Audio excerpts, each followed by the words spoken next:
Il y a des étapes à respecter pour pouvoir réussir son projet d'automatisation. Les outils que je vais vous partager aujourd'hui, c'est plus à des fins personnelles pour résoudre certains irritants que vous avez quotidiennement qui peuvent, tu sais, au lieu de payer, mettons, 150 pièces de l'heure à un expert qui va venir le faire, je sais pas, en une semaine ou en 2 heures de temps, ben vous pouvez le faire en, je sais pas, en une demi-journée. Puis avec l'intelligence artificielle qui va répondre à vos questions, vous allez pouvoir tu sais, vous démerder un petit peu tout seul.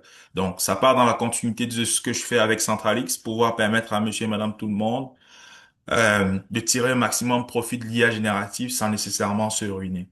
Donc, vous repartez avec comprendre les workflows. Les workflows, c'est euh, la série d'automatisation ou un processus qui réunit plusieurs modules dans une séquence continue, un workflow. Donc, les outils qui communiquent, c'est quoi les technologies qui permettent à plusieurs systèmes de communiquer ensemble afin de vous permettre d'automatiser le tout ensemble. Donc, comprendre certains éléments basiques, techniques qui sont essentiels afin que vous puissiez connecter vos systèmes de manière autonome. C'est quoi les petites terminologies qu'il faudrait qu'on ait à l'esprit pour mieux se retrouver dans un projet, dans une tâche d'automatisation. Créer du simple vite. Donc, je prends exemple, on va voir ça tout à l'heure. Comment traiter ces courriels de manière automatique. On va créer une automatisation qui est à mesure de euh, traiter des courriels rentrants sur une base spécifique ou sur des mots-clés spécifiques. On est capable de faire le suivi des courriels de manière, surtout quand ce sont des courriels redondants. On va le voir tout à l'heure. Make plus N with N. C'est des logiciels qui sont très connus dans le domaine de l'automatisation. Pourquoi choisir un sur l'autre? Euh, on va voir ça dans cette masterclass. La vision stratégique, identifier ce qui vaut la peine d'être automatisé. Donc, généralement, on embarque dans des projets d'automatisation, puis si on se rend compte que le temps qu'on va passer là-dessus, puis la valeur ajoutée, ça vaut pas nécessairement la peine de changer ce qui est déjà en place. C'est que euh, quand ça peut être pour vous à titre personnel, quand vous jasez avec un consultant en informatique, tu sais, vous allez être en mesure de comprendre c'est quoi la plus-value que ça me rapporte? Est-ce que ça vaut vraiment la peine le montant investi là-dedans? Est-ce que ça fait du sens?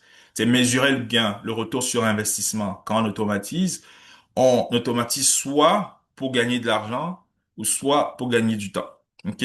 Fait que si l'un de ces deux critères, tu sais, ne rentre pas en jeu, c'est pas le retour qu'on obtient à la fin de notre projet d'automatisation, ça veut dire qu'on est en train de perdre notre temps, là, tu sais, ça marche pas. Vous n'allez pas nécessairement être un expert, donc il y a une autre formation beaucoup plus approfondie, que ça soit à travers la cuisine IA ou sur Centralix, des formations qui sont données éventuellement, qui vont vous permettre justement de développer une pleine autonomie de vos capacités en automatisation.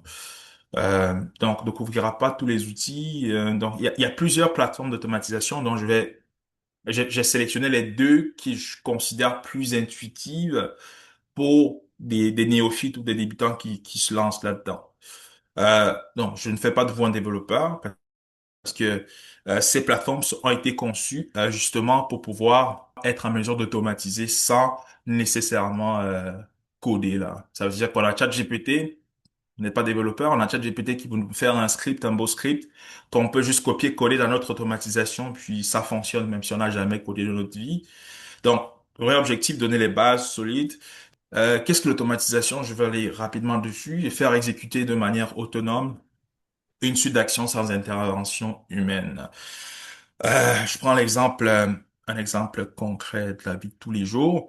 Euh, du monde qui font du service à la clientèle, là, ok, qui vous répondez aux requêtes des clients par courriel, ben, ça se peut que, tu sais, dans les requêtes des clients, il y a tout le temps des affaires qui reviennent au même moment, tu sais, des messages par rapport au prix, par rapport aux heures d'ouverture, tu sais, il peut y avoir une certaine, en anglais on dit pattern, une certaine tendance dans les messages qui fait en sorte que, ben, regarde, tu sais, on est capable d'automatiser cette affaire-là sans nécessairement mettre quelqu'un 40 heures là-dessus. Une tâche qui prend du temps, ça prend du temps à quelqu'un.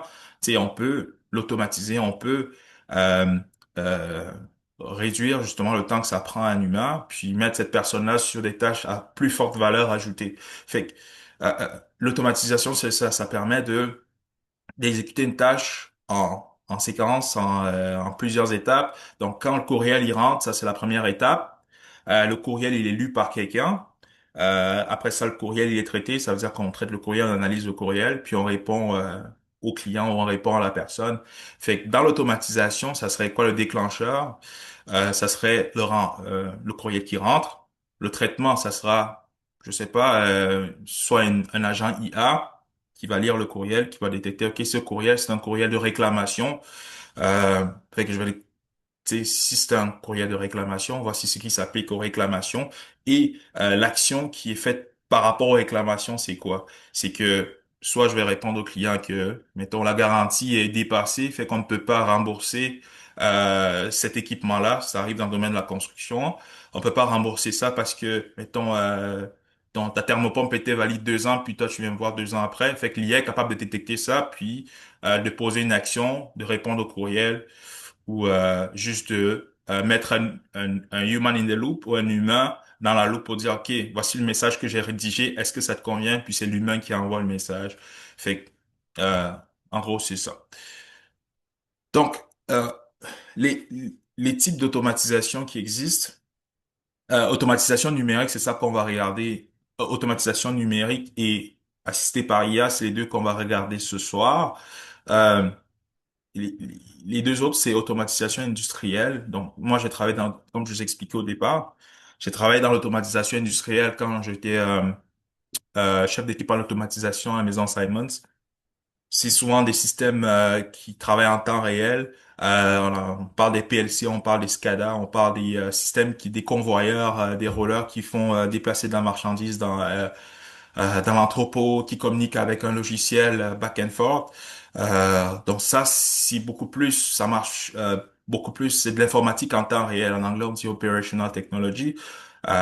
C'est vraiment complètement autre chose, mais ça permet aussi d'automatiser, d'exécuter de manière autonome des tâches sans nécessairement avoir l'intervention des humains à l'intérieur. Automatisation robot. Mettons l'emballage ou la production des cartons. On avait aussi des robots qui nous permettaient de produire des cartons pour la marchandise. Mettons mettre un robot qui automatise des tâches manuelles.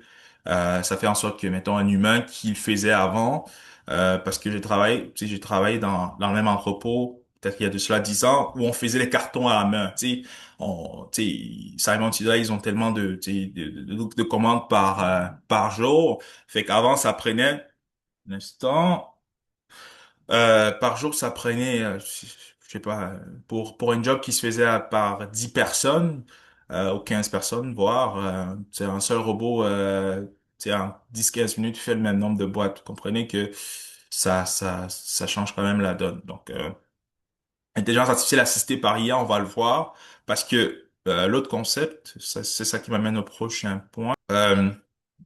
Automatisation assistée par l'IA.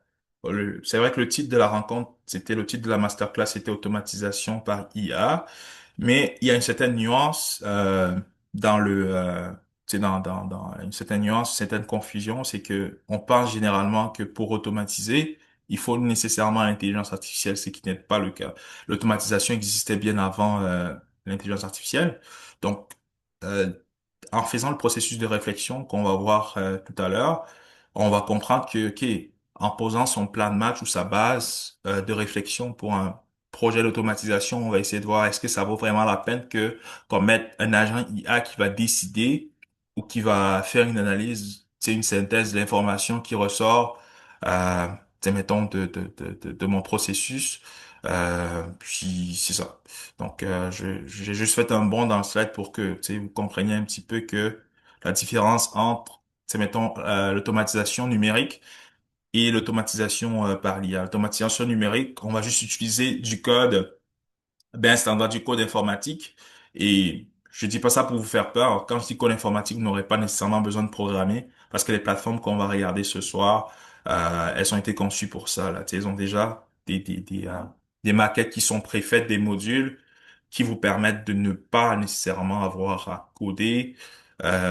Codage, la programmation, ça représentera peut-être 10% du projet, là. Comme j'expliquais au départ, quand on veut automatiser, il nous faut un plan de match. pour tout projet qu'on veut entamer, il nous faut un plan de match, il nous faut quelque chose qui nous permette de savoir si on est tu sais, sur la bonne le bon chemin là. Puis le terme généralement qu'on utilise quand on va automatiser en entreprise, c'est processus d'affaires. Tu sais, un processus d'affaires, c'est une suite d'étapes qui mène à un objectif, OK? Comme j'ai pris l'exemple, je reprends l'exemple du courriel de réclamation du service à la clientèle, là, OK? C'est un processus, tu sais. Il y a quelqu'un qui doit exécuter cette tâche-là parce que cette tâche, elle crée de la valeur à l'entreprise, OK? Donc, euh, il faudrait que si je veux automatiser ce processus, le courriel qui rentre par le service à la clientèle, un humain qui vient qui lit le courriel est analysé, mappé contre une base de données existante de réclamation avec toute une historique de critères pour rembourser un client. Avant justement de faire savoir si on rembourse ce client-là ou pas. Donc tout ce processus de A à Z, de la rentrée du courriel jusqu'à la décision finale de si on rembourse le client ou pas, on doit être en mesure de cartographier ça. On doit être en mesure de mettre, il y a des logiciels pour ça justement, mais on va pas en discuter dans cette rencontre, ça prendrait énormément de temps. Je vais vous montrer un outil qui va vous permettre de justement, juste à partir de l'explication de votre processus d'affaires, ça pourra vous permettre d'optimiser ou de mieux comprendre ça, là. Donc, on cartographie le processus d'affaires, ça c'est la première étape. Ça peut se faire soit en rencontrant le responsable du département. Si c'est votre entreprise, vous avez peut-être une idée de comment ça fonctionne. Mais si c'est pas votre département, vous voulez aider, vous allez rencontrer le responsable du département qui détient justement, qui est responsable de ce processus d'affaires-là afin de comprendre c'est quoi les enjeux, c'est quoi la réalité. Il vous explique de A à Z qu'est-ce qu'il fait. C'est très important cette étape, même pour vous en tant que personne qui veut l'automatiser soi-même. La deuxième étape, c'est identifier les frictions. OK? Donc, pour identifier les frictions, nous ne sommes pas nécessairement des experts là. Ça veut dire que, tu sais, je conçois que généralement les entreprises, ce sont des analystes d'affaires qui font ce genre de tâches. Mais j'ai un outil pour vous ce soir qui va vous permettre, après avoir cartographié le processus d'affaires, ok. Si vous avez un abonnement ChatGPT, l'outil que vous pouvez utiliser qui va vous permettre d'identifier les frictions dans votre processus d'affaires. Euh, ici. Dans ChatGPT, on a un petit peu bifurqué là, mais c'est essentiel. Dans ChatGPT, dans la section de gauche, ici, on a ce qu'on appelle les GPT, ok? C'est comme des sous-instances de ChatGPT qui ont été formées pour un but particulier, un but précis, ok? Vous allez voir des GPT, tu sais, mettons, il y a même un GPT ici qui vous permet de réserver des trips sur Expedia. C'est fou, là. Tu sais, il y a des GPT qui vous permettent de faire des canevas, mais le GPT qu'on va utiliser pour optimiser notre processus d'affaires, il s'appelle Operations Optimizer. Je vais juste l'écrire. C'est le premier ici, là, que vous allez voir à l'écran. Comme je l'ai dit, juste en clavardant avec ChatGPT normal, c'est possible que ChatGPT vous le dise directement, mais lui, comme je vous explique, il a été formé, il a été optimisé pour répondre à ce besoin d'optimisation d'affaires spécifique là. Fait il sera plus amené à vous donner des réponses qui sont, tu sais, qui se rapprochent plus de la réalité là que c'est juste le clavardage standard. Donc, quand on vient ici sur Optimizer, une fois que vous avez cartographié vos processus d'affaires, la cartographie, c'est quoi? C'est que, tu sais, du début jusqu'à la fin de mon processus, quels sont les éléments qui se passent là? Quelles sont les choses qui se passent dans mon processus, OK? Fait que, une fois que j'ai tout ça, je donne ça ici, donc je vais dire, mettons, salut,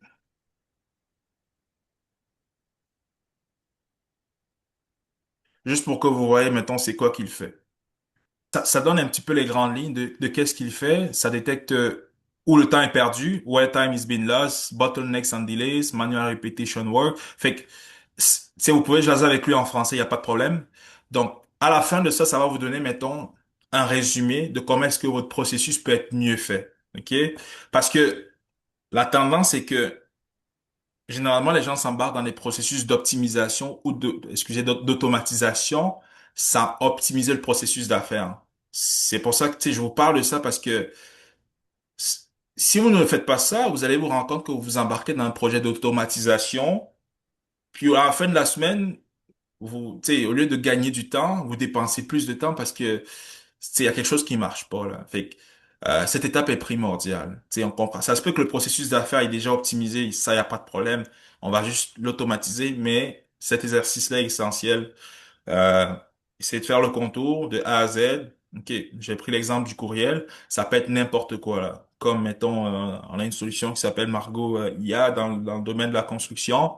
Ça automatise tout le cycle comptable. Ça veut dire que quand un courriel rentre de facture, mettons fournisseur, ça rentre dans le courriel, la technicienne comptable, elle n'a plus besoin de, tu sais, elle n'a plus besoin de d'aller traiter la facture manuellement, elle n'a plus besoin de l'imprimer, elle n'a plus besoin de le mettre dans un classeur, d'aller le poser devant le chargé de projet. Toute cette chaîne de validation jusqu'à la comptabilisation directe de la facture, c'est un processus qu'on avait cartographié. On avait identifié c'est quoi les goulots d'étranglement, ce qui peut, tu sais, n'est pas nécessairement important. Par exemple, imprimer une facture en 2026, je veux dire, ça n'a pas de bon sens d'imprimer une facture, pourtant on peut juste, tu sais, la visualiser puis la traiter directement, puis c'est ça. Donc, on a vu que c'était pas nécessaire de faire ça.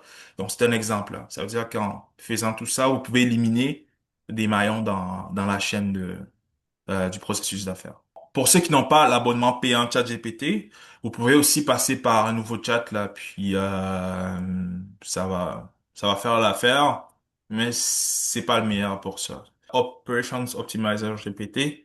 Avec l'abonnement payant, vous avez accès à ça. Avec l'abonnement gratuit, vous pouvez toujours passer par ChatGPT ou votre plateforme d'IA générative préférée là. Je sais qu'il y en a qui ont quitté Claude pour ChatGPT pour Claude récemment, fait que Claude aussi ça fait la job, il n'y a pas de problème pour ça. Donc, pourquoi automatiser? Je pense que j'en ai parlé un petit peu au début.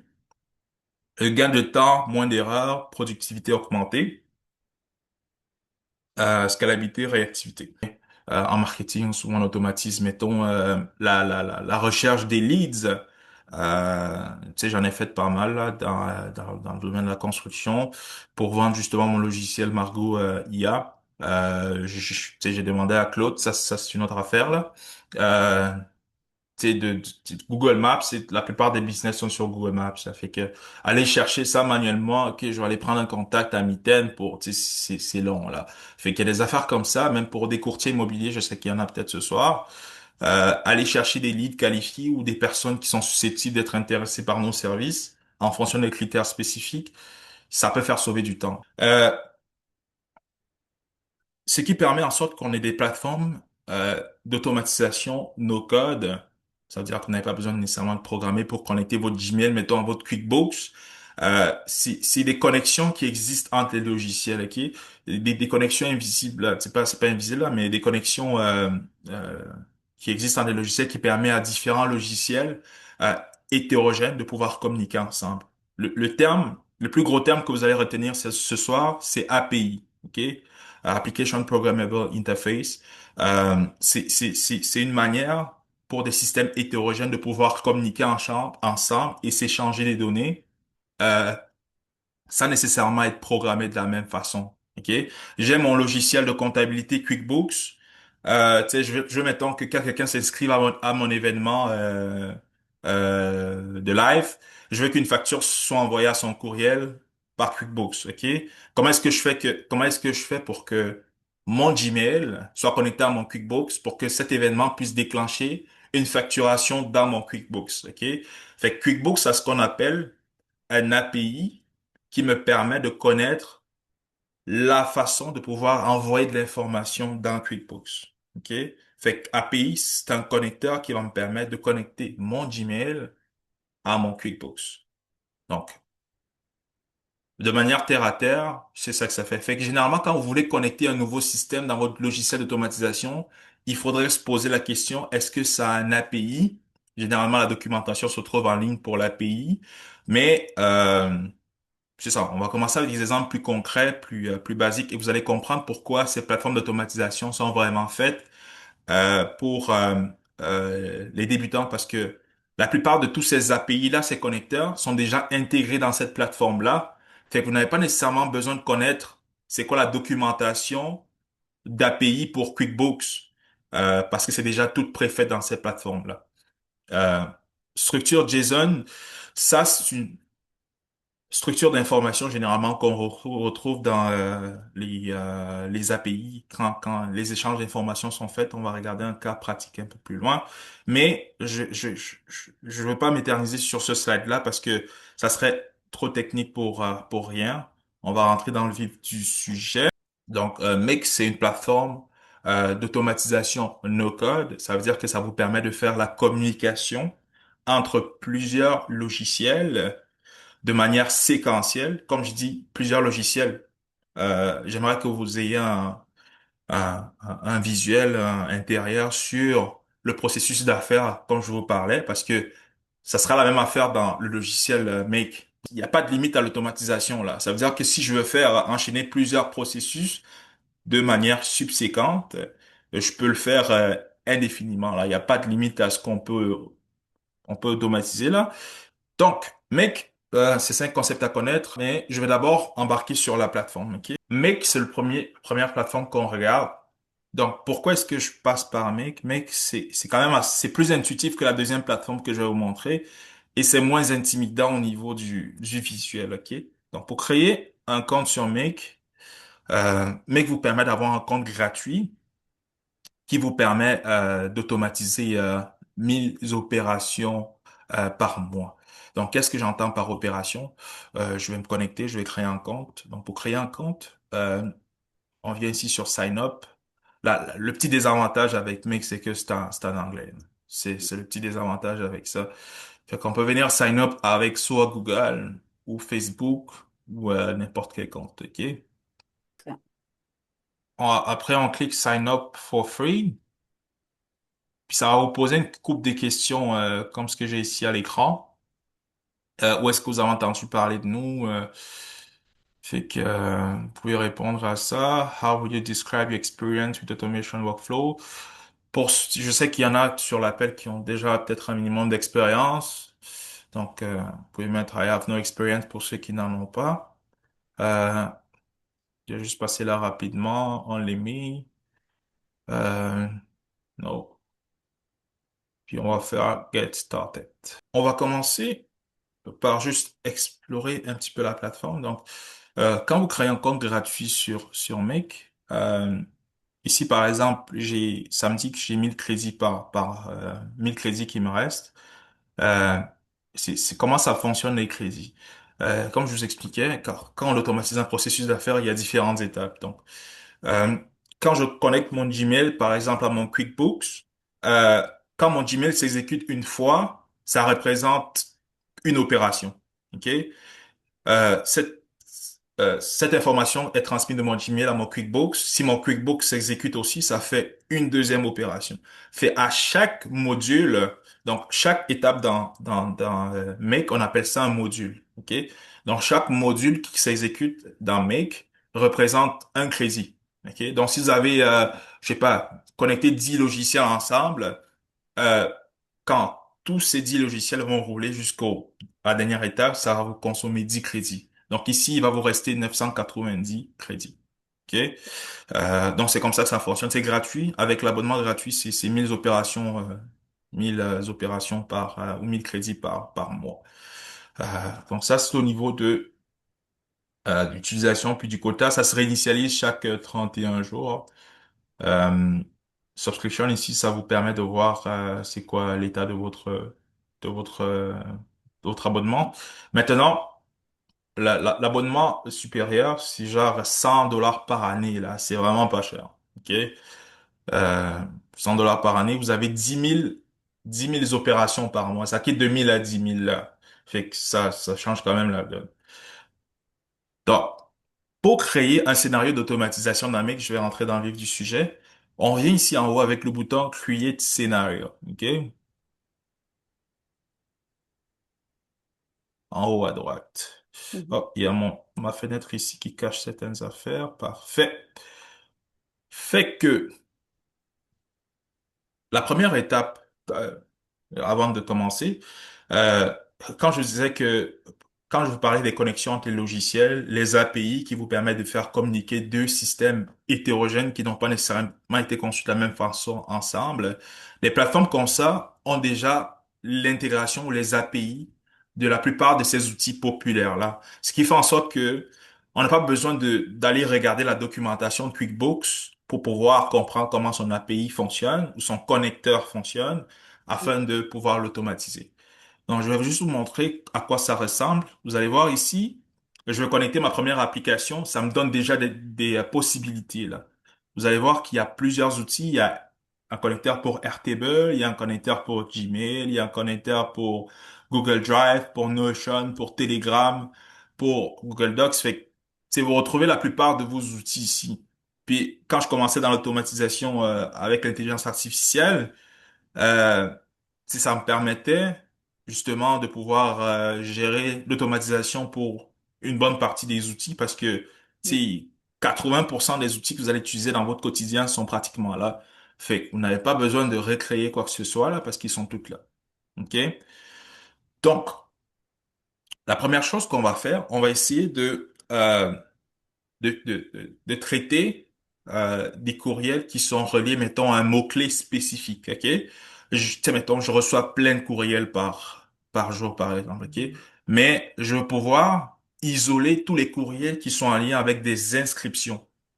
Peut-être parce qu'il y a inscription dans le sujet, ou peut-être parce qu'il y a inscription dans le corps du email. Comment est-ce que je fais ça, OK?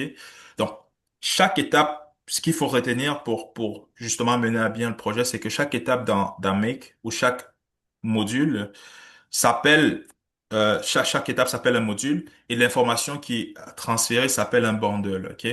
Euh, donc, je vais venir, OK, ce que je vais faire, c'est quoi? Le processus d'affaires, c'est quoi? Je veux traiter de manière automatique les inscriptions qui rentre à travers mon Gmail pour pouvoir envoyer, mettons, un message de confirmation aux personnes qui se sont inscrites. OK? Donc, première étape, c'est que je viens ici, je clique sur le plus, je m'en vais chercher mon Gmail. OK? Puis, ce que je veux, dans le fond, c'est que mon Gmail, ce que je veux dans le fond, c'est que mon module Make se connecte en temps réel avec mon Gmail afin que ça puisse lire les courriels rentrants pour que je sois en mesure ça soit en mesure de détecter tous les courriels qui rentrent. Sinon, ça pourra pas faire sa job. Fait que pour faire ça, on va utiliser l'action Watch Emails. OK? Ça vous explique un petit peu plus bas que ce que ça fait, c'est que ça s'active quand un nouveau courriel rentre. OK? Donc, je vais aller le prendre. Donc, avant d'aller le prendre, je vais vous montrer qu'il y a plusieurs options que vous pouvez avoir avec Gmail. Donc, le premier Watch Email, ça s'active quand les courriels rentrent. Send Email, vous pouvez envoyer un courriel. Donc, ça sera notre dernier nœud pour justement envoyer le courriel à la personne qui s'est inscrite. Reply to an email. Fait que toutes les actions que vous pouvez poser dans Gmail sont déjà présentes, dans ce module Gmail là. Donc, je vais juste venir ici, receive, emails. Donc, une fois que c'est choisi, je dois créer une connexion. OK? L'avantage avec Make, on va le voir avec N8N, pour créer une connexion à son Gmail, c'est beaucoup plus facile ici parce que ça va juste me demander d'aller me connecter à mon compte directement. Parce que c'est ça, ça va ouvrir un pop-up. Puis, je peux donner le nom de ma connexion. Je peux mettre Antoine Gmail. Comme ça c'est le nom de ma connexion Gmail. Puis après ça, je vais juste baisser la fenêtre ici. Dans Make, toutes les connexions des logiciels que vous allez faire ont un nom de connexion. Fait que Antoine underscore Gmail, c'est seulement le nom de ma connexion Gmail parce que, mettons, je peux avoir plusieurs Gmail qui sont connectés à mon Make, mais je dois avoir une façon de les identifier là. Fait que Antoine Gmail, c'est le nom que je donne à cette première connexion-là. Puis OK. après, c'est ce que je fais ici qui est plus important. Sign in with Google.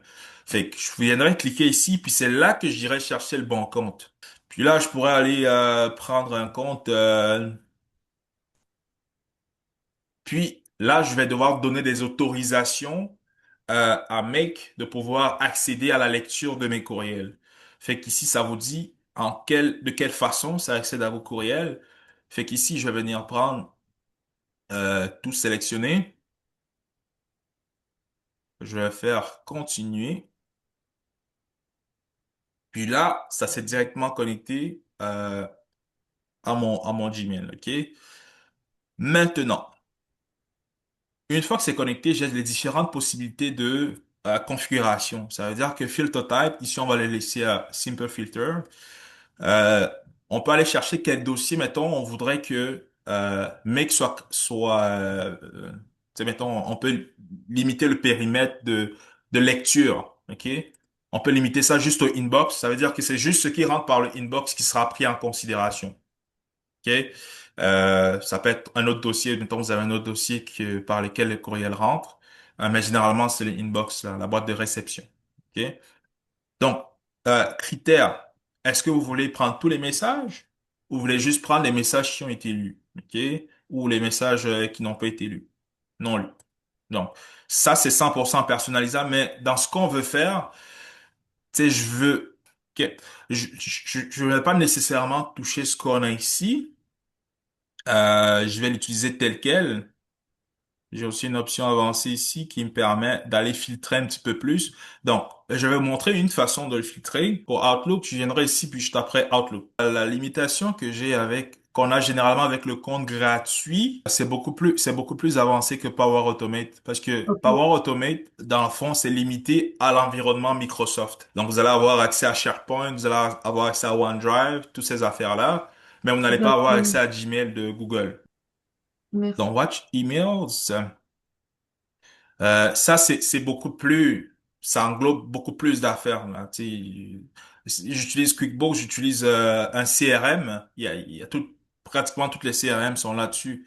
Fait que ça permet de sauver beaucoup de temps, de travailler dans plusieurs affaires en même temps, là. Donc, ici, j'ai connecté mon Gmail, ça c'est parfait, ça c'est la première étape. L'autre chose importante, c'est que on a ici euh, une intervalle de temps à travers laquelle, un intervalle de temps que le mec va utiliser pour aller questionner ma boîte de réception pour savoir s'il y a des messages rentrants. Tu sais, généralement, on veut que ce soit des affaires qui se passent de façon instantanée, OK? Mais comme je vous expliquais, sais, mettons, si vous le mettez ici à 15 minutes, ça veut dire qu'à chaque 15 minutes, tu sais, j'ai un courriel qui rentre à 19 heures, puis mon scénario make est supposé, tu sais, s'exécuter à 19h15. Ça veut dire que c'est à 19h15 que make va pouvoir aller chercher mes courriels rentrants. Tu sais, dans la version gratuite, c'est limité à 15 minutes. Ça veut dire que si je veux venir changer ça à 1 minute, par exemple, ça dit que c'est trop petit. Must be higher or equal to... Attends, time interval c'est ça. Dans la version, c'est ça ici, dont je vous parlais. Dans la version gratuite, ça dit que je peux pas mettre moins de 15 minutes. Fait que je suis comme pogné parce que si j'ai un courriel que, tu sais, j'aimerais répondre rapidement parce que généralement, c'est ça le but de l'automatisation. Je peux pas le faire avec la version gratuite. Mais dans certains cas, ça peut être acceptable. OK?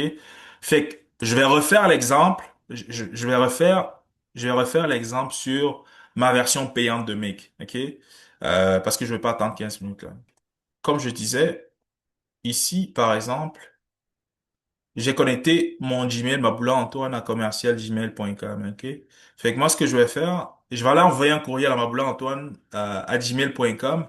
Comme ça, vous allez voir à quoi ça ressemble, qu'est-ce que ça donne dans Make, ok? Fait que je viens d'envoyer un courriel de test. Puis, vous allez voir ici, Make a détecté, mettons, c'est rentré à 5h56.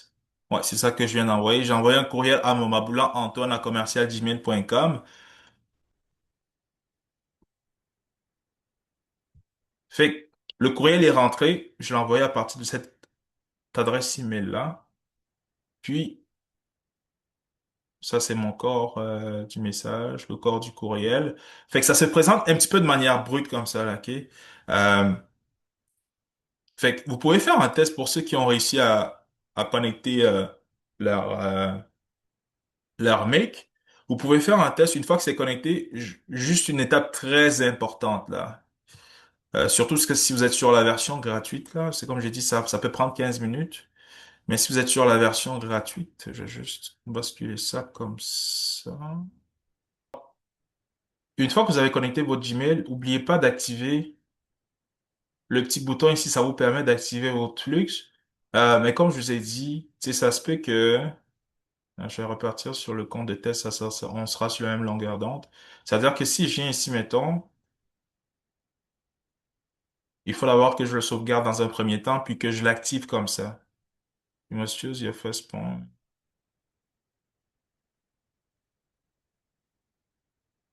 Euh,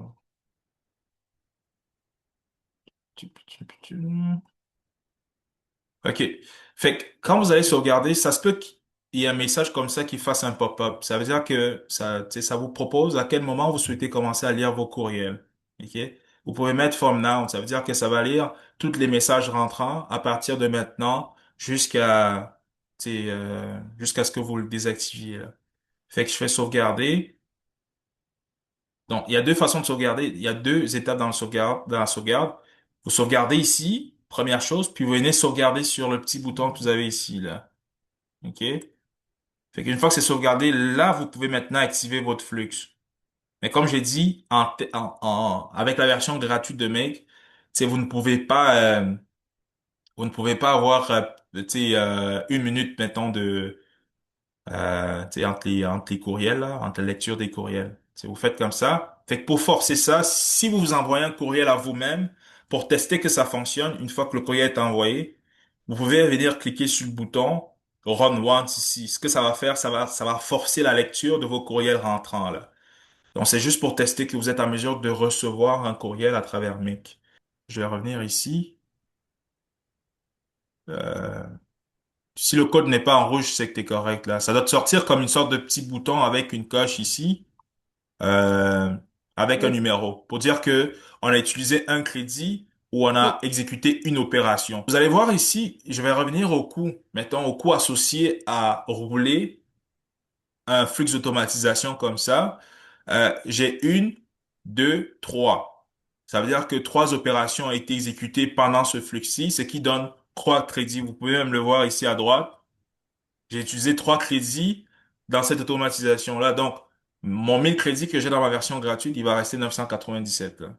Fait que, première étape, on a reçu notre courrier de Gmail. On a résolu l'équation de comment est-ce que je reçois mes courriers de Gmail. La deuxième étape, je vais être en mesure de filtrer, OK? Je vais être en mesure de filtrer, je vais juste supprimer tout ça parce que je veux qu'on reparte sur des bases, nouvelles. OK? Je vais être en mesure de filtrer des courriels qui sont en relation avec des inscriptions ou des tests. OK?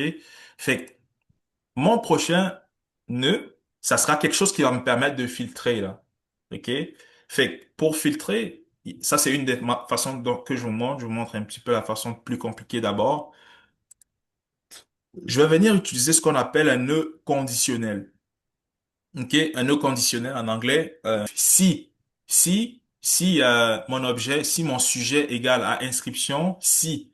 Donc, if, ça va me donner ce qu'on appelle flow control ici, là, plus bas. Puis, après ça, je vais avoir if else. OK? Ça, je vous montre ça, c'est la façon compliquée de le faire parce que j'aimerais que vous compreniez comment la logique conditionnelle marche. Parce on a une condition qu'on veut apposer sur nos courriels. OK? oui, Comment est-ce qu'on fait ça? Il faut qu'on utilise un nœud conditionnel qui nous permet de pouvoir évaluer cette condition-là. Mais dans notre cas de figure à nous, c'est soit l'inscription, soit notre courriel. OK? On veut pas nécessairement se concentrer sur les autres, on veut se concentrer sur les courriels qui sont en lien avec l'inscription. OK? Fait que quand c'est comme ça, j'ai deux routes qui se proposent à moi. Tu sais, ça ressemble un petit peu à ça. Ma première route, OK, qu'est-ce qui se passe? C'est la logique par défaut. Quand vous voyez ici first, c'est la logique par défaut. Puis, mettons, si cette logique par défaut n'est pas respectée, c'est l'autre route qui sera prise. OK? On n'est pas obligé de mettre dans notre cas, on va rien mettre dans l'autre route parce qu'on ne veut pas traiter les autres courriels qui n'ont pas le mot inscription à l'intérieur. Fait que ici, je vais venir mettre ma condition. OK? Fait que c'est quoi la condition? Donc, vous allez voir que quand je clique sur mon prochain nœud, toutes les informations par rapport à mon courriel Gmail s'affichent à moi là. Ça veut dire que je peux aller interagir avec mon nœud précédent, avec les informations de mon nœud précédent. Fait que qu'est-ce que je veux là? sais, on va décortiquer un petit peu le courriel Gmail, comment ça s'affiche. Vous allez voir ici, j'ai un identifiant de message. Ça, c'est normal. Tous les courriels que vous recevez en identifiant. J'ai mon sujet, très important. C'est ça qu'on veut exploiter. Fait que, ce que je vais faire, c'est que je vais drag and drop mon sujet ici. Comme ça. OK? Je drag and drop ce que je veux analyser, ce que je veux comparer avec ma logique.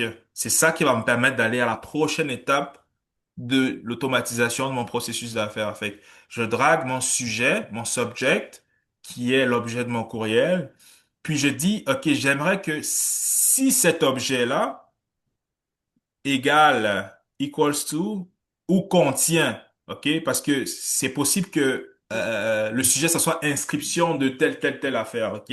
Fait que on ne veut pas que ça soit nécessairement égal. Parce que pour que ça soit égal, il faudrait que l'objet soit juste inscription.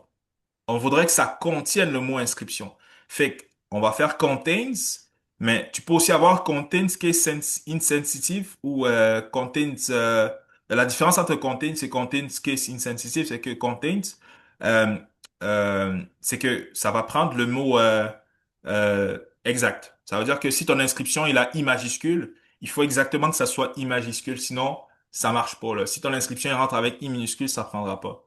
Pourtant, contains case insensitive, ça veut dire que même si t'as des lettres majuscules ou minuscules là-dedans, ça passe pareil. OK? Fait que, généralement, vous pouvez prendre case insensitive là, à moins que, mettons, dans l'optique où ce sont des clients qui envoient des messages à la main, là. Ça veut dire qu'il peut des fois avoir des petites incohérences. Pourtant, si ça sort d'un système automatisé, par exemple, votre inscription à l'événement, ce live, c'était automatisé. C'était tout le temps le même type de mot qui arrivait. Fait que moi, je pouvais juste mettre contains. Moi, je fais contains, puis je vais mettre le mot, on va mettre inscription. OK? On va mettre inscription comme ça. OK? Puis, label ici, c'est juste comment est-ce que je veux que... Attendez, ça me fait chier un petit peu. C'est juste comment je veux que ma route ici soit identifiée. Parce que si j'ai plusieurs routes, ben je vais être à mesure d'identifier de manière visuelle c'est quoi que cette route est fait.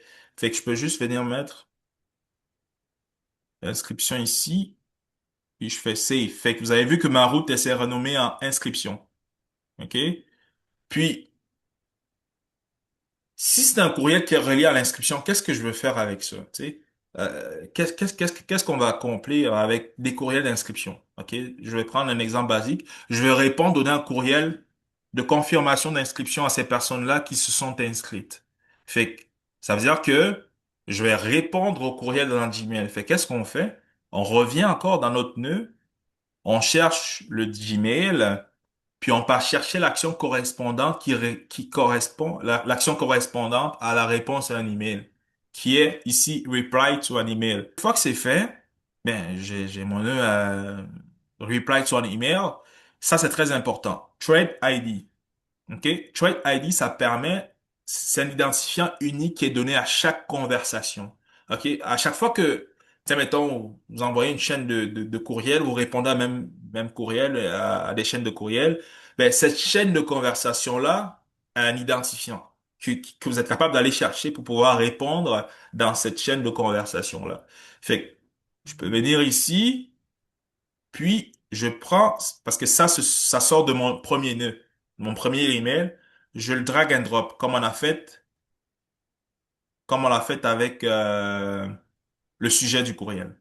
Fait que je le drag and drop ici, puis je viens mettre un message, donc ça c'est collection of content, ça vous pouvez le laisser par défaut, ça c'est vraiment pas ici. OK, ça c'est important. Donc, je peux venir décider sur le mode de réponse. Je peux répondre à toutes les personnes qui sont dans le courriel. Ça veut dire que s'il y avait des personnes en CC, ça va également mettre ces personnes-là en CC. Ou je peux décider de répondre juste à l'expéditeur. OK? Donc, ça va juste prendre l'expéditeur, la personne qui a envoyé le message, puis ça va euh, envoyer le message juste à cette personne-là. Donc, body content, comme je vous ai dit ici, pour body type, vous pouvez le laisser comme ça. Parce que raw HTML, c'est un autre cas de figure qui dépasse un peu l'étendue de cette masterclass. Donc, Body content, ça c'est le corps de votre message. Ça veut dire qu'est-ce que vous voulez rentrer dans votre courriel. Donc, vous pouvez peut-être mettre bonjour, merci de vous être inscrit à la masterclass cordialement. OK? On met ça comme ça peut être beaucoup plus élaboré, mais à des fins de test, on va juste laisser ça comme ça. On peut aussi venir mettre une pièce jointe, ok? Mais ça, pour mettre une pièce jointe, c'est un autre processus, ok? On a réussi à construire un flux qui permet, je vais juste sauvegarder ça ici rapidement. Ok, fait que quand vous sauvegardez là-bas, n'oubliez pas de sauvegarder ici également, là. Sinon, ça marchera pas. Donc, première étape, c'est que mon Gmail, il lit tous mes courriels rentrants. Deuxième étape, il y a un, un module conditionnel qui permet d'évaluer c'est quoi la pertinence de ce courriel-là basé sur un filtre. Ok? Donc, je peux venir avec ici, je peux venir filtrer mes courriels et finalement un dernier nœud qui me permet de répondre à ce même courriel-là de façon automatisée sans logique sans raisonnement là, parce que on va voir un cas où on va mettre un agent IA qui pourra répondre en fonction d'une certaine logique de raisonnement là. Tu sais, il va raisonner, il va comprendre que ça c'est un message de réclamation, fait que ça part, mettons, à telle personne. Donc je vais faire un test. Je vais envoyer un courriel qui contient inscription. On va juste venir ici à chaque minute. Et que si j'ai une minute, ben je peux venir forcer ça. Ok, là je viens de recevoir quelque chose sur mon Gmail. On va essayer juste de voir si... Donc, juste la petite astuce pour ceux qui veulent voir, mettons, c'est quoi les dernières exécutions qui se sont faites sur le Gmail ou sur le FluxMake. C'est juste de venir cliquer sur la petite flèche qu'on a ici à gauche, en haut. La petite flèche qu'on a là, juste à côté du nom du flux ou du workflow. Puis ça va nous montrer l'historique de tout ce qui a été exécuté. Fait que moi, je vais ici, mon dernière exécution, c'était à 6h. 0,1, secondes. OK, le courriel que j'ai envoyé, il est en train de courir, vous voyez. OK, il est en train de rouler. Ça dit succès.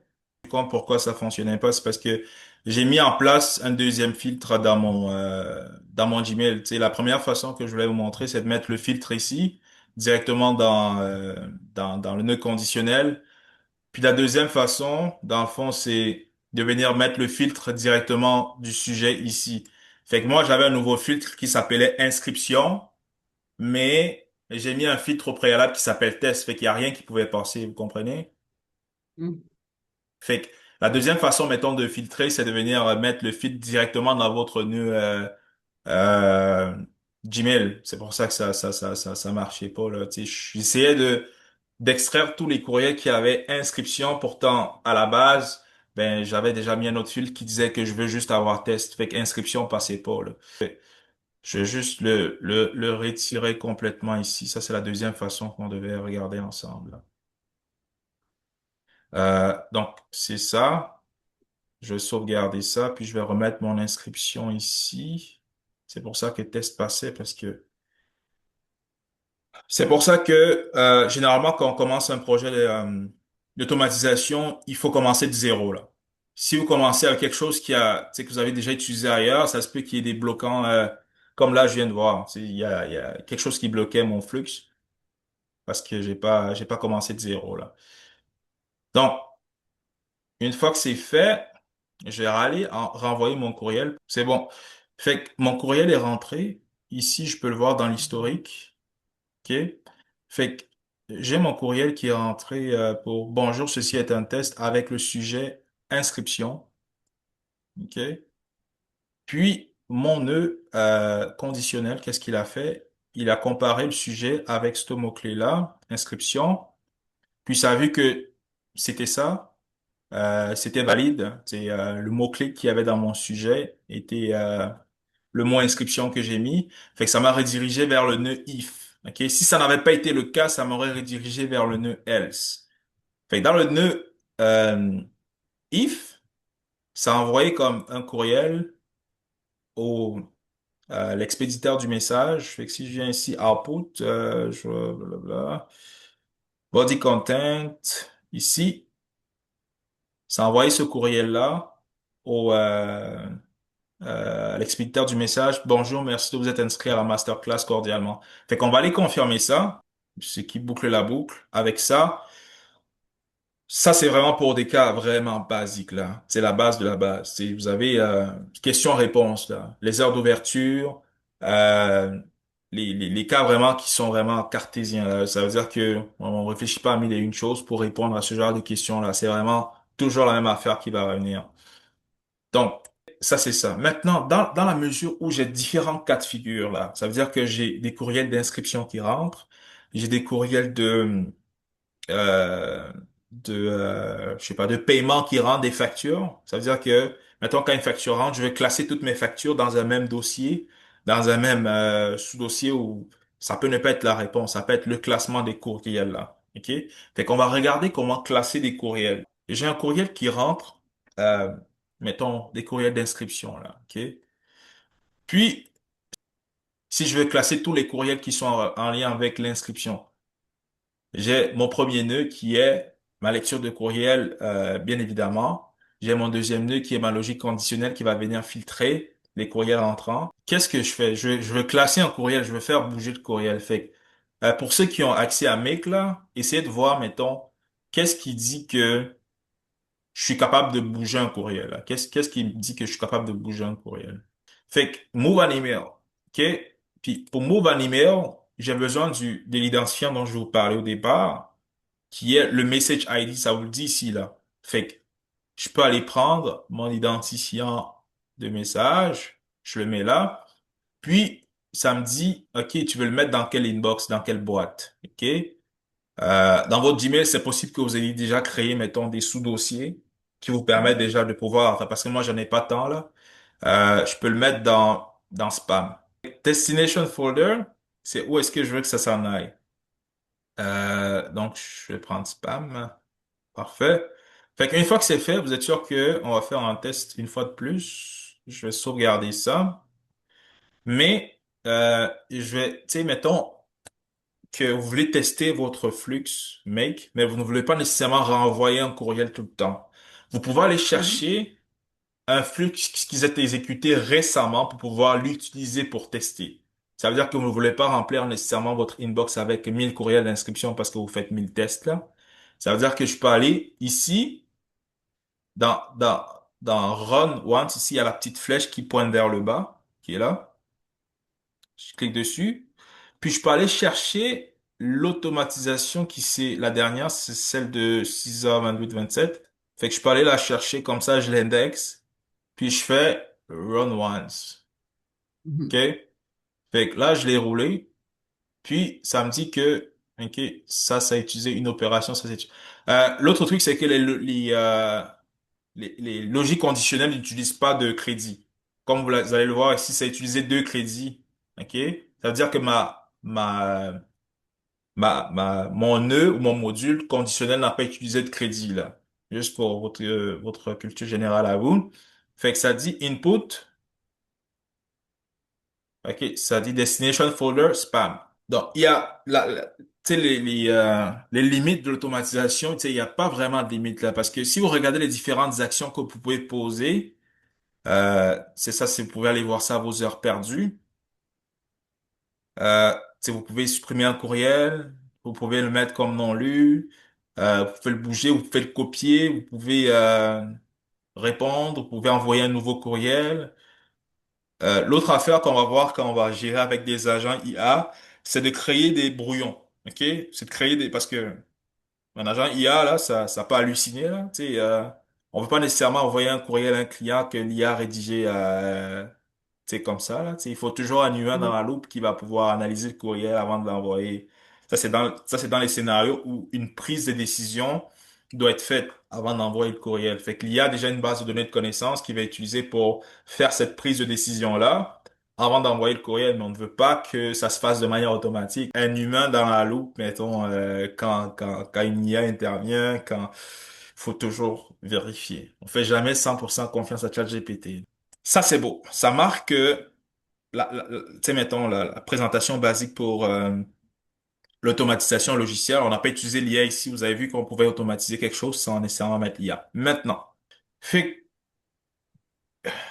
pour pouvoir vous montrer l'agent IA, il y a quelques concepts clés à avoir en tête. Pour avoir un agent IA qui raisonne de manière autonome pour traiter les courriels puis pour répondre à un message, il faut avoir un compte sur une plateforme d'intelligence artificielle générative.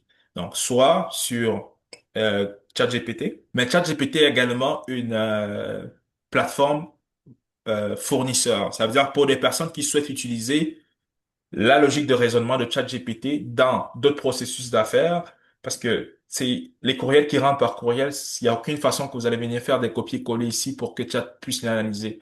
Fait qu'il y a une façon de connecter Chat avec le connecteur officiel de ChatGPT, l'API que j'ai mentionné au début. Mais pour ça, il va vous falloir une clé. Malheureusement, ça ne se connecte pas automatiquement comme on l'a vu avec Gmail là. Il faut aller sur une plateforme qui s'appelle plateforme OpenAI. OpenAI, l'entreprise qui a à la base de la création de ChatGPT. Euh, Ici sur OpenAI, plateforme, je peux venir me connecter de la même façon que je me connecte sur mon ChatGPT là, avec les mêmes accès. OK? Puis, donc, je résume. Première étape, pour avoir accès à un agent intelligent, il faudrait avoir un compte sur une des plateformes d'IA générative, que ce soit ChatGPT ou Claude, OK?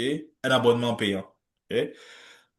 Maintenant, une fois que c'est fait, j'ai l'abonnement payant plus, je me connecte à plateforme.openai.com. OK? Puis là, j'ai d'autres projets, des faux projets. Donc, puis là, on va aller créer ce qu'on appelle une clé API. Donc, je parlais d'API. Dans l'onglet section à gauche que vous allez voir ici, OK? On va venir créer ce qu'on appelle une clé API. OK? C'est une clé vraiment secrète là qui va protéger la communication entre Make et ChatGPT ou OpenAI, l'entreprise responsable de chat. Donc, cette clé-là, elle est vraiment très secrète là. Il faut jamais la partager à personne là. Donc, je viens ici, puis en haut à droite ici, je fais Create New Secret Key. OK? Donc, la clé secrète. Donc, je donne un nom à ma clé qui n'est pas nécessairement la clé, comme on l'a fait vu pour Outlook. Je donne un nom à ma clé qui est représentatif parce que cette clé-là va vous permettre aussi de pouvoir traquer ou de faire le suivi de l'utilisation de votre agent IA pour un produit, pour un projet spécifique. Parce que la clé que je crée ici, si c'est pas nécessairement rattaché à mon abonnement ChatGPT là. Fait que c'est une recharge que vous allez faire à part de votre abonnement là. Mais ça coûte vraiment pas cher là pour des messages générés par IA. Ça coûte, tu sais, mettons avec, je donne un contexte là. Avec $10, tu sais, j'étais capable de répondre à des courriels pendant, tu sais, mettons 2 mois là. C'est vraiment pas cher pour Ok. $10. Fait que c'est un compte, vous avez un compte, vous le rechargez. Tu sais, quand ça descend à un certain minimum, vous pouvez définir comme une sorte de barème de recharge. Donc ici, je vais mettre test live. OK? Puis je fais ça, puis je fais create secret key. OK? Je vais la créer, mais après, je vais aller la supprimer parce que, comme je vous dis, c'est une clé très secrète qui donne accès à votre compte ChatGPT. OK? Je fais create secret key. Puis lui, il va me permettre de la copier. OK? Fait que quand moi, je vais la copier ici, ce que je vais faire, c'est que, OK, donc je reviens ici d'abord. Est-ce que c'est la bonne place? Non, c'est pas la bonne place. Ouais, ça, c'est la bonne place. Fait que je reviens ici, puis je vais aller rajouter un agent IA. OK? Fait que agent make AI agents. OK? Agent. On va faire ça. Run an AI agent. Parfait. Fait que moi, j'ai déjà une connexion avec OpenAI qui est déjà là.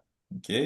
Mais ce que vous pouvez faire add ici, puis ça dit connection type vous dites OpenAI. Parce que, comme je vous ai dit, vous pouvez avoir, le plus important, c'est d'avoir un abonnement avec un fournisseur d'intelligence artificielle. Vous allez voir, ils sont tous listés là. Vous avez Gemini, vous avez Anthropic, vous avez Make, hein? Make aussi, je sais même pas, c'est tout récent. Vous avez Mistral, vous avez Grok, vous avez... Donc, votre fournisseur, vous pouvez l'avoir ici. Donc, je vais choisir OpenAI parce que c'est ça qu'on utilise. Puis, c'est ici que je vais venir copier, coller, excusez, ma clé API. OK?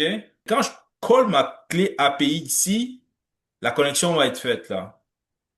Une fois que c'est fait, tu vas venir rajouter la connexion ici, Add Connection, puis tu vas aller choisir OpenAI. Si tu as, ça c'est dans l'optique où tu as un abonnement à ChatGPT. Euh, le modèle, ok? Le modèle que vous allez choisir, ça va dépendre de ce que vous voulez accomplir comme tâche. Tu sais, là, on est dans le service à la clientèle, là.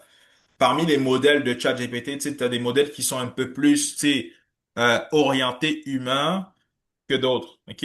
Mais ici, vous avez comme une description des différents modèles, là. Puis, ça vous donne une description, tu sais, mettons, a smaller version of high volume coding tool, là. Fait que moi, je vais juste prendre et balance. Tu sais, les modèles aussi ont leur coût, OK? Ce qu'il faut garder à l'esprit, que, mettons, tout ce qui est mini, nano, nano coûte moins cher que mini. Puis mini coûte moins cher que le standard, là, GPT 5.5. Fait que plus vous descendez, moins ça coûte cher.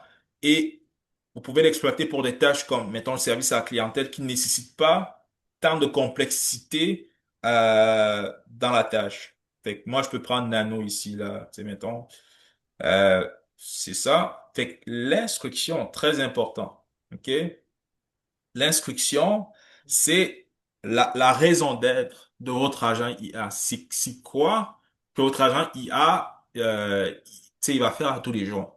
Puis pour ne pas se manquer dans cette tâche-là, je vais vous montrer un outil dans ChatGPT qui vous permet de concevoir l'ADN ou le système prompt, comme on appelle, de votre agent IA de manière précise, OK? Moi, je l'ai dans mon slide, mais je vais vous montrer comment ça fonctionne, OK? Fait qu'on revient ici dans ChatGPT. Dans Explore les GPT, ici, à gauche, je vais venir chercher ce qu'on appelle système prompt. Il y en aura plusieurs là, mais je vais vous montrer lequel est le bon. C'est le premier avec 4,5 étoiles et 100 000 utilisations, là. C'est lui qui est le bon, là. Parfait. Donc, quand vous choisissez System Prompt, veuillez vous rassurer que c'est lui que vous avez ici, là, par Neural Love. OK? 4,5 étoiles, lui, il est vraiment bon. Donc, quand vous avez, mettons, un échantillon de ce que tu sais, votre agent IA va faire, tu seras un agent intelligent qui va se connecter à mes courriels pour répondre aux messages de réclamation. Vous prenez ça, là, l'échantillon que vous avez fait, puis vous le copiez-collez ici, tu sais. Tu, Par exemple, que j'aimerais que tu optimises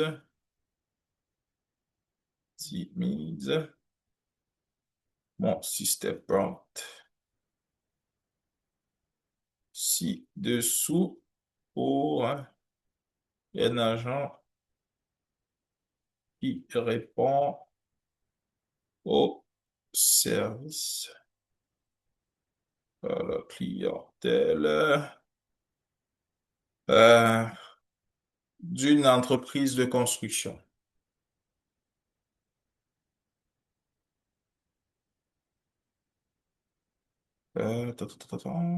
Tu optimises un système prompt.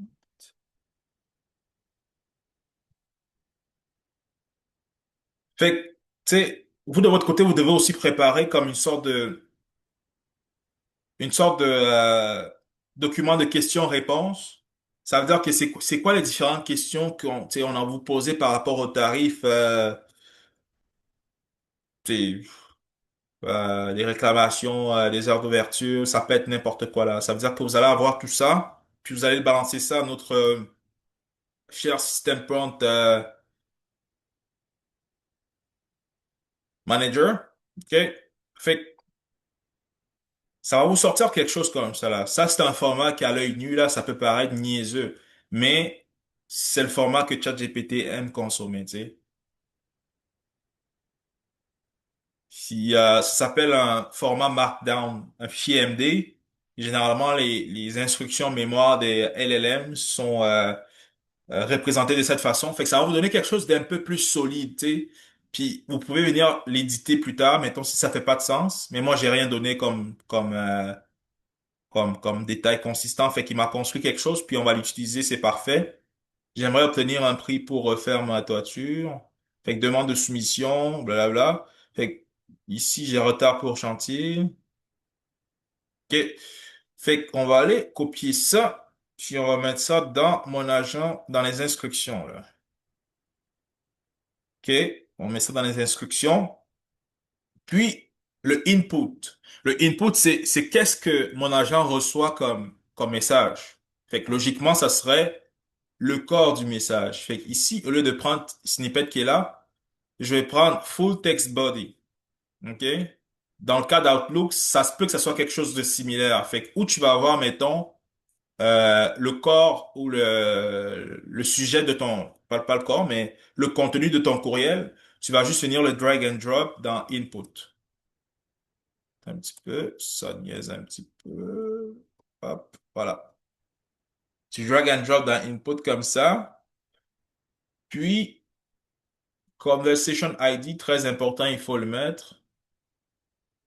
On va prendre message ID qu'on a ici. OK? Puis on va faire sauvegarder. OK? Fait qu'on va sauvegarder ça. Fait que c'est ça. L'agent IA, ça sera ce qui sera le plus pratique pour vous de manière générale parce qu'il peut répondre à n'importe quel courriel quand on lui donne un contexte. Donc, je vais, j'ai créé mon agent. Je vais juste aller faire un petit test juste pour voir quel type de message il va créer. Donc, je sauvegarde ça. Ici, je suis toujours sur ma blog Antoine, c'est parfait. Donc, je vais aller m'envoyer un courriel. Ça va prendre environ 1 minute pour que qu'on voit. Fait que vous voyez en temps réel, c'est ça l'agent qui réfléchit, il réfléchit. Qu'est-ce qui rentre? Fait qu'on va voir ça ensemble. Output. Donc, je vais venir ici dans Output, réponse. Good. Ah, il m'a crafté un beau roman, là. Fait que Fait que, il dit, bonjour, il a même pris mon nom là, c'est-à-dire qu'il est allé prendre le nom dans la signature, puis ça dit, bonjour monsieur Awala Fouda, merci pour votre message et pour les coordonnées. Je suis désolé d'apprendre que le chantier sur la rue des Travailleurs est à l'arrêt depuis 2 semaines. Je comprends l'impact que cela peut avoir sur le haut planning. Pour que je puisse vous apporter une réponse précise dans les plus brefs délais, j'ai besoin de vérifier quelques éléments avec notre équipe de chantier. En attendant, voici comment nous allons procéder et que vous pouvez attendre comme prochaine étape. C'est que nous allons faire. Blablabla. Bla, bla, bla. J'ai donné beaucoup de... je suis quitté là-dessus parce que j'ai reçu sûrement notre courriel. Fake output. Réponse. Fake. C'est tellement long là. Prochaine étape, je vais vous mettre, transmettre vos demandes au chef de chantier. Cordialement, blablabla. Bla, bla, bla. Bon. Ici, ça c'est l'étape. C'est maintenant, j'ai pris quelque chose de générique, mais dans votre instruction que vous donnez à l'agent IA, tu sais, vous pouvez lui dire de signer avec une signature particulière, là. Puis ça sera tout le temps la même signature.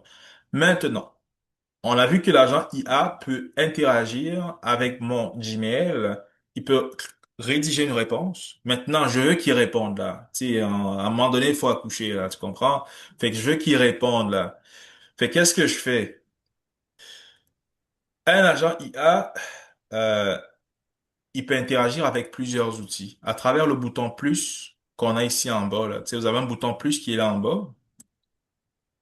On va venir cliquer dessus, puis on va faire Add Tool. OK?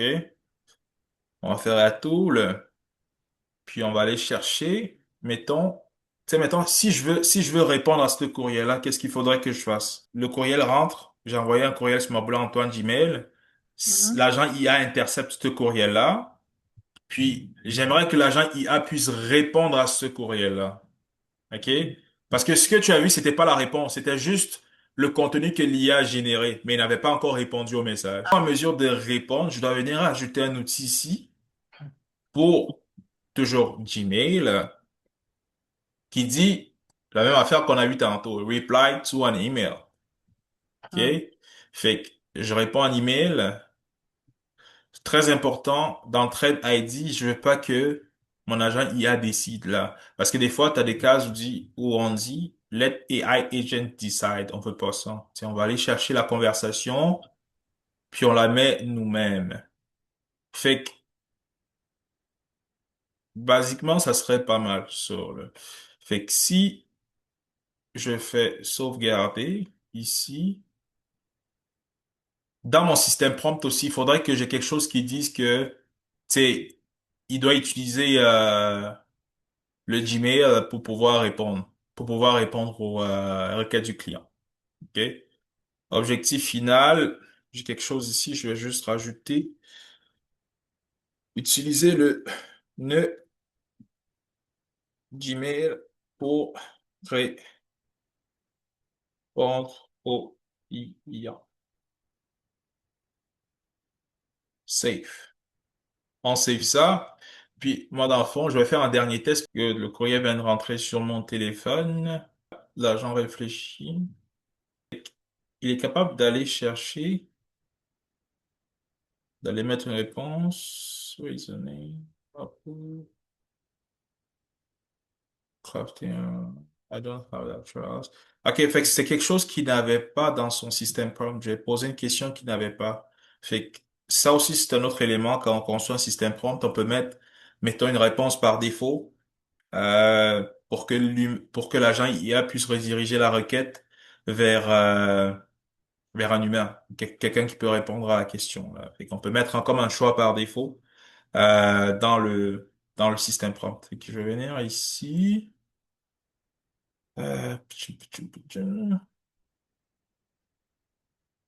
Conversation ID, ça c'est parfait. Replace specified email. Ok.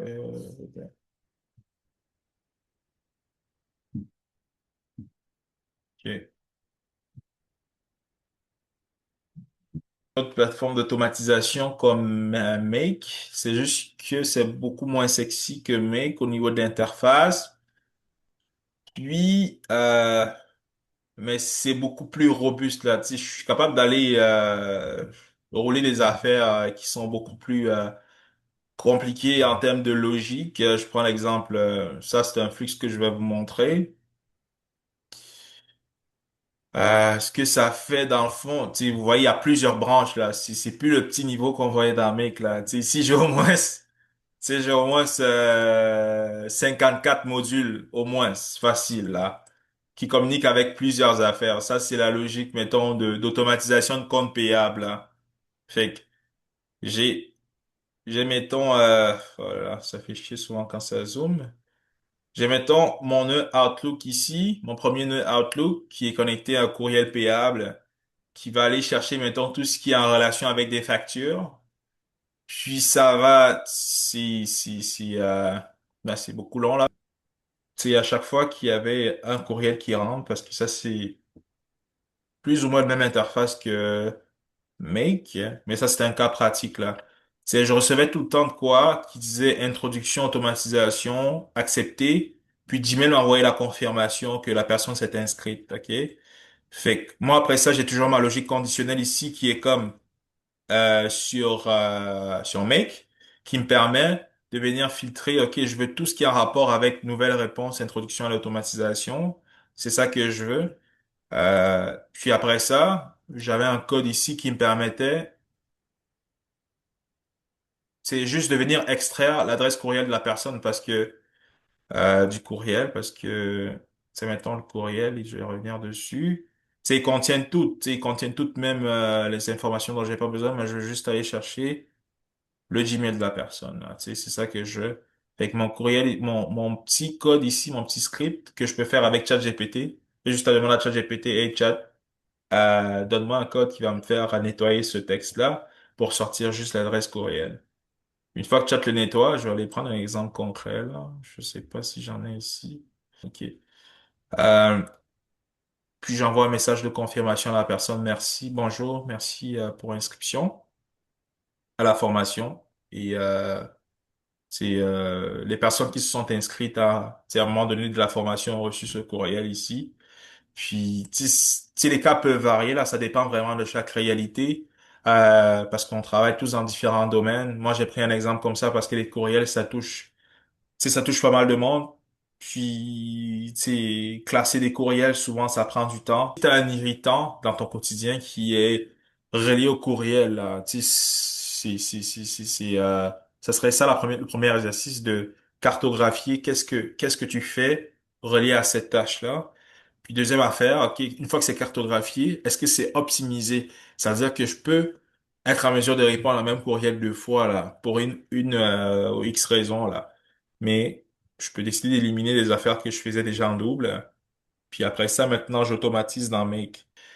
Parce que là, par exemple, j'ai un reply email ici. Dans mon agent IA, ça peut aller plus loin dans le sens où une fois, c'est maintenant si ça répond, je peux ajouter un autre nœud ici qui dit que comme je vous disais, mettons, je sais pas, c'est une inscription, puis je veux facturer la personne, tu sais. T'as un autre nœud ici qui c'est QuickBooks, ok? Mettons, pour ceux qui utilisent QuickBooks, je peux create an invoice, que je peux créer une facture. Je dois créer une connexion, ça je lis pas tout de suite. Fait que quand je crée ma connexion QuickBooks, je peux aller chercher les détails du client, mettons, dans le corps du courriel pour venir le référencer dans mon nœud QuickBooks. Fait que c'est ça, je vous disais qu'il n'y a pas de limite à cette histoire. On peut rajouter des nœuds subséquents jusqu'à ce qu'on arrive à la fin de l'optimisation du processus d'affaires. Donc, ce que je vous montre ici, c'est vraiment la base de la base. Comment se connecter, comment créer un compte, comment utiliser les modules, les nœuds.